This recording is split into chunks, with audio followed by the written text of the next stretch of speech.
सिंहासन बत्तीसी की 26वीं कहानी मृगनयनी पुतली की कथा।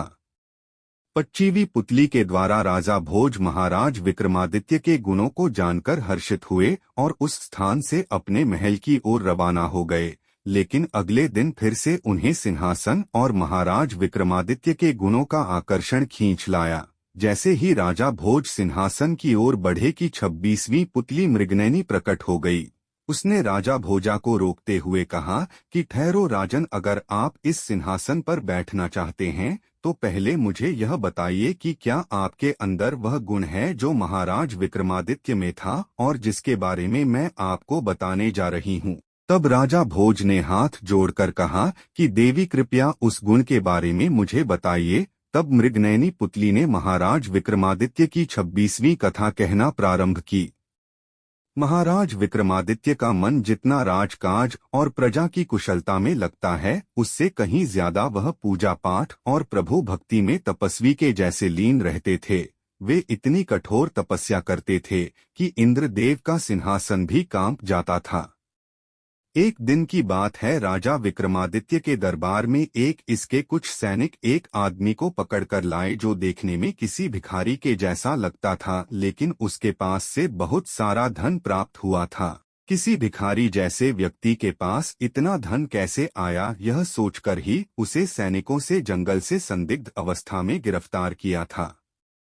महाराज ने जब उस व्यक्ति से धन के बारे में पूछा तो उसने कहा कि वह एक सेठ के यहाँ पर कार्य करता है और सेठ की पत्नी के साथ उसके अनैतिक संबंध हैं। उसने ही यह धन दिया था और कहा था कि जंगल में रुककर मेरा इंतजार करना, मैं सेठ को मारकर जल्दी ही तुम्हारे पास आ जाऊंगी।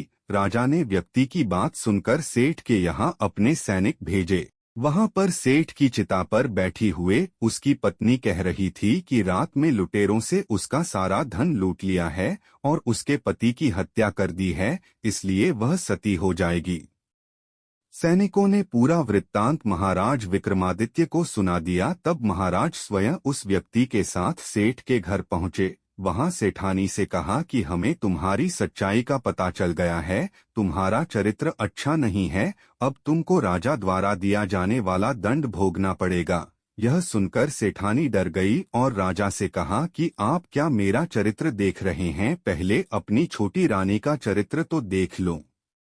इतना कहकर वह सेठ की चिता में कूद गई और जलकर राख हो गई। इस घटना के बाद से महाराज का मन विचलित रहने लगा और वह गुप्त तरीके से छोटी रानी पर नजर रखने लगा। एक रात छोटी रानी ने सोचा कि सभी सो रहे हैं और वह उठकर महल से थोड़ी दूरी पर एक साधु की कुटिया में चली गई। राजा भी उसके पीछे पीछे आ गया था और जैसे ही उनके कुटिया से झांककर देखा तो दंग रह गया। राजा को अपनी काली करतूत का पता चल गया था कि उसके कुटिया में रहने वाले व्यक्ति के साथ अनैतिक संबंध हैं। गुस्से में उसने रानी और व्यक्ति को मार दिया और स्वयं ने सारे राज्य का भार सैनिकों के ऊपर डालकर सन्यासियों के जैसे जीवन अपना लिए। सबसे पहले वे एक समुद्र के तट पर गए और समुद्र देव की तपस्या प्रारंभ कर दी। समुद्र देव ने उनसे वरदान मांगने को कहा। तब राजा ने कहा कि वे समुद्र के तट पर कुटिया बनाकर तपस्या करना चाहते हैं, कृपया आशीर्वाद प्रदान करें। समुद्र देव ने उन्हें आशीर्वाद के साथ ही एक शंख दिया और कहा कि किसी भी दैवी मुसीबत आने पर यह शंख बजा दें, इससे मुसीबत दूर हो जाएगी। इतना कहकर समुद्र देवता गायब हो गए। इसके बाद राजा विक्रमादित्य एक कुटिया बनाकर कठोर तपस्या करने लगे। उनकी तपस्या के प्रभाव से स्वर्ग में इंद्रदेव का सिंहासन कंपायमान होने लगा। इंद्र ने घबराकर अपने सेवकों को भेजकर कहा कि जहां पर विक्रमादित्य तपस्या कर रहा है उस स्थान को पानी में डुबा दो। सेवकों ने ऐसा ही किया और विक्रमादित्य कुटिया सहित पानी में डूब गए, लेकिन समुद्र देवता के आशीर्वाद से वह पानी कुछ ही देर में सूख गया। यह देखकर इंद्र चकित रह गया और फिर उसने सैनिकों को भेजकर वहां पर आंधी तूफान के जरिए विक्रमादित्य की तपस्या भंग करने का आदेश दिया। सेवकों ने ऐसा ही किया, लेकिन इस बार महाराज विक्रमादित्य से समुद्र देवता के द्वारा दिए गए शंख को बजाकर उस आपदा को भी दूर कर दिया और अपनी तपस्या में मग्न हो गए। इंद्र एक बार फिर से चकित रह गया और इस बार स्वर्ग की सबसे सुंदर अप्सरा तिलोत्तमा को तपस्या भंग करने के उद्देश्य से भेजा।